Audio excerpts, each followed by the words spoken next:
একটা বড় লিগে খেলা খেলোয়াড় কিরকম ভূমিকা রাখতে পারেন জাতীয় দলের হয়ে সেটা আমরা বাংলাদেশ ফুটবল দলের দিকে তাকালে কিন্তু স্পষ্ট বুঝতে পারবো। কারণ হামজা চৌধুরী ইপিএল খেলে এসে জাতীয় দলের সাথে মাত্র কয়েকদিন ক্যাম্পেইন করে তিনি ভারতের বিরুদ্ধে যে পারফরমেন্স করেছেন সব জায়গায় তিনি ছিলেন এবং তার ট্যাকলগুলো কিন্তু ছিল দুর্দান্ত।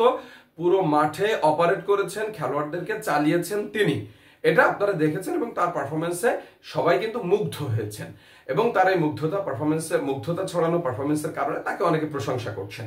এটা গেল ফুটবলের কথা। এবার আসি আমরা ক্রিকেটের কথায়। বাংলাদেশ ক্রিকেটে ইতোপূর্বে বিভিন্ন ফ্র্যাঞ্চাইজি লিগ খেলার জন্য খেলোয়াড়রা এনওসি পান বা সুযোগ পান খুব কম। এবার আইপিএল থেকে তাসকিন আহমেদের সাথে কল করা হলো, লখনৌ জানতে চাইলো যে সে অ্যাভেলেবল কিনা।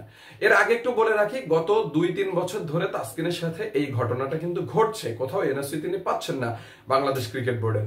এটা বলা যায় যে নতুন করে সেই পুরনো ঘোড়া রোগ আবারও বিসিবির উপরে ভর করেছে।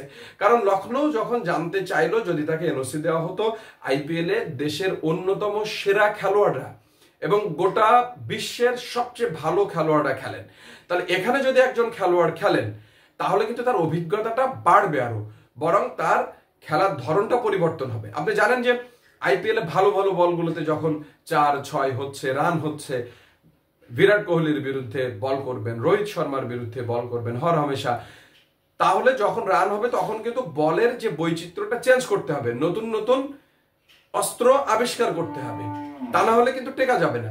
তাহলে এই জিনিসটা সেখান থেকে রপ্ত করা যায়। তাসকিনকে বাংলাদেশ ক্রিকেট বোর্ড এনওসি দিল না, জানানো হলো তাসকিন এনওসি চাননি, অথচ তাসকিন নিজে সংবাদ মাধ্যমে এসে বলেছেন যে হ্যাঁ তিনি এনওসি চেয়েছিলেন। এবার আসেন যে পিএসএল এর কথা বলি, যেখানে নাহিদ, রিশাদ এবং লিটন তারা কিন্তু সুযোগ পেয়েছেন। এটা সুযোগ দেওয়া উচিত নয় কি? জিম্বাবুয়ের বিরুদ্ধে 20 এপ্রিল থেকে খেলা টেস্ট, এটা কি এতই গুরুত্বপূর্ণ? কারণ জিম্বাবুয়ে তুলনামূলক কম শক্তির একটি দল। আপনি পাইপলাইনের কথা বলেন, জেনারেশনাল গ্যাপ কিন্তু এভাবেই তৈরি হয়। গত 15-16 বছর মুশফিকরা যখন থেকে এসছেন, প্রায় 20 বছর এইভাবেই জেনারেশনাল গ্যাপটা তৈরি হয়েছে। কারণ মুশফিক, মাহমুদুল্লাহ বা সাকিব তারা খেলতে চেয়েছেন, তামিম তারা খেলতে চেয়েছেন। জিম্বাবুয়ে বা আয়ারল্যান্ড যখন এসছে, তাদের দেশে যখন যাওয়া হয়েছে, তারা জায়গা ছাড়তে চাননি, বরং তারা যদি জায়গা ছেড়ে দিয়ে তরুণদেরকে সুযোগ দেওয়ার জন্য মানে সুযোগ তৈরি করতেন, তাহলে কিন্তু এই গ্যাপটা তৈরি হতো না। এবং গ্যাপ তৈরি না হলে আমাদের এখন মুশফিকের এই ভ্যাকেন্সিটা তৈরি হতো না, মুশফিকের জায়গায় খুব ইজিলি আমরা প্লেয়ার পেয়ে যেতাম। তো এখন বাংলাদেশ ক্রিকেট বোর্ড থেকে বলা হলো যে নাহিদ রানা বা রিশাদ, লিটন তারা এনওসি চাননি, অথচ নাহিদ রানা, লিটন তারা কিন্তু এনওসি চেয়েছেন, এটা কিন্তু জানা গেছে ইতিমধ্যেই।